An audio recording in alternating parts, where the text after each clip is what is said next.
Pozdrav dragi prijatelji, poštovane domaćice i domaćini. Dobrodošli na moj kanal i u moju kuhinju.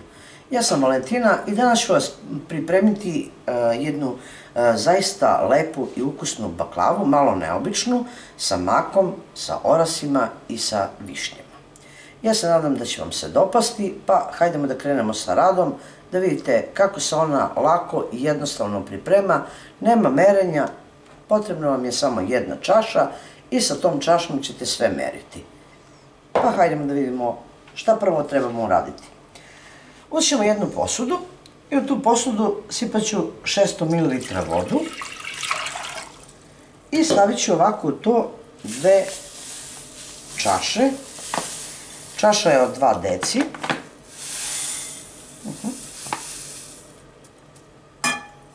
Šećera. Tako.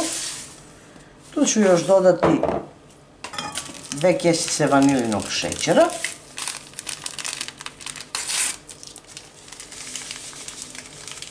I stavit ću da to proključa i kad bude proključalo sklonit ću da se to ohladi jer će nam trebati kasnije za prelivanje ove naše baklave.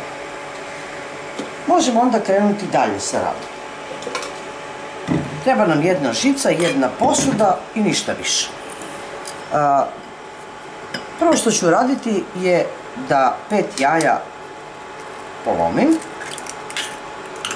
i da ih umutim najobičnijom žicom, ne treba vam mikser. U umućena jaja dodat ću jednu čašu šećera, mutite žicom da se malo šećer rastopi.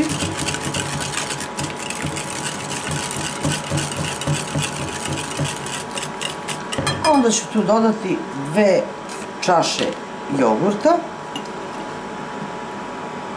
jednu čašu ulja, jedan prašak za pecivo,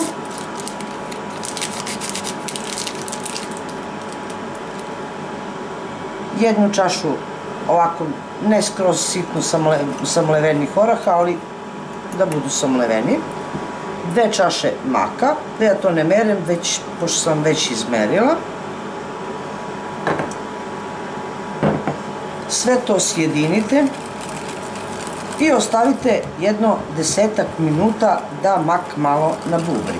Ako vam se čini da je to suviše gusto, da nećete moći premazivati kore, jer sve zavisi kakav je mak, onda dodajte još malo jogurta i onda će biti sve ok. A kao što vidite, mak je nabubrio i sada je dosta gušće i možemo krenuti sa radom. Sad, kako hoćete, možete da motate, možete sa 2, sa 3 korice, zavisi sve i od debljine korice, kakve su kore. Ja ću krenuti sa tanjim rolatima. Evo ovako, uzet ću jednu koru. Sasvim malo ću staviti. Znači jednu ovako.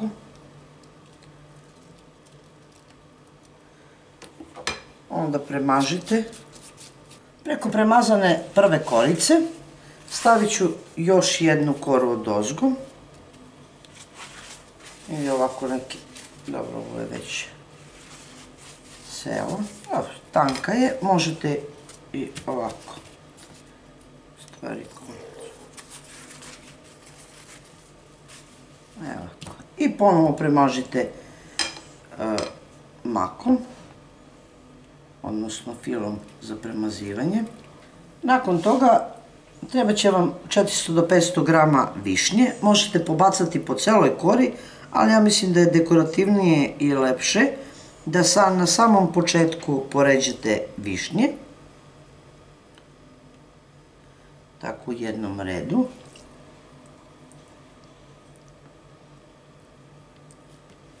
Savijete malo sa strane, zavisi sad koliki vam je pleh i kako ćete da ih ređate. Otprilike ovako, znači možemo i cele da ih smotamo, a možemo ovako kontra, pošto je uže, znači da sklopim sa strane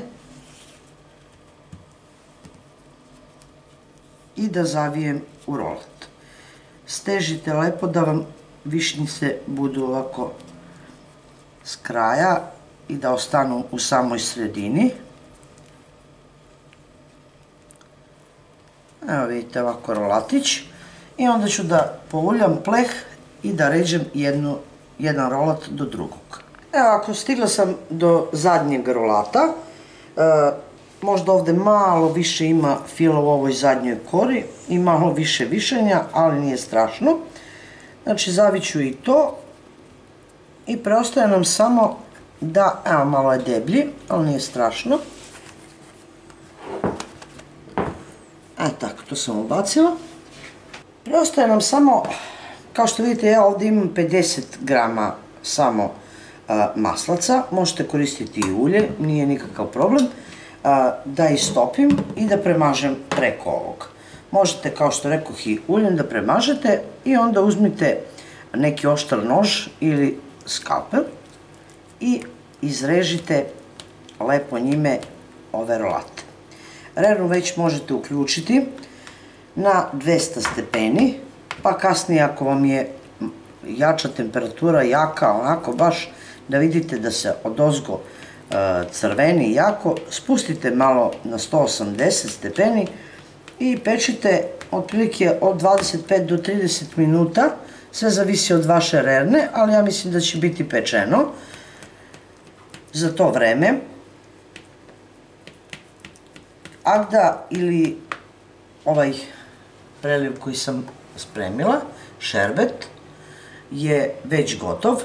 Možete tu dodati parčiće limuna, ali ja sam dodala vanilin šećer, tako da mi ne treba. On će se ohladiti, znači vruća baklava, hladan šerbet, nemojte odjednom sav šerbet ili svu Agdu sipati. Sipajte prvo polovinu, pa onda sačekajte da upije, pa onda dodajte još polovinu. Evo, ako vrelim puterom premažite preko svakog rolata, sačekajte da se rerna zagreje i ubacite da pečete. Nakon pola sata baklava je pečena i možete da počnete da je zalivate, znači vruća baklava, a preliv ili Agda hladni i krećemo sa zalivanjem. Vidite kako lepo šušti. Polovinu šerbeta, Agde ili ko već kako zove sipaću, sačekat ću jedno 5 minuta, a onda ću ostatak preliti i sačekat ćemo da se ohladi lepo, pa ćemo probati da vidimo kako izgleda ova neobična baklava sa makom, orasima i višnjama. Baklava je gotova, upila je tečnost, mada bi trebala još da se ohladi, ali verujte kako lepo miriše i na mak, i na višnju, i na vanilin šećer, da prosto ne možemo da odolimo, moramo da probamo jedno parče, pa iako je vruće. Pogledajte zaista kako ona, pade. Dobro je, tu je. Kako ona lepo izgleda. Pogledajte kako je prepuna fila. Vidite. Zaista jedna lepa i ukusna baklava. Nećete se pokajati garant ako budete probali ovaj moj recept. Ovako nešto je da ćete garant probati.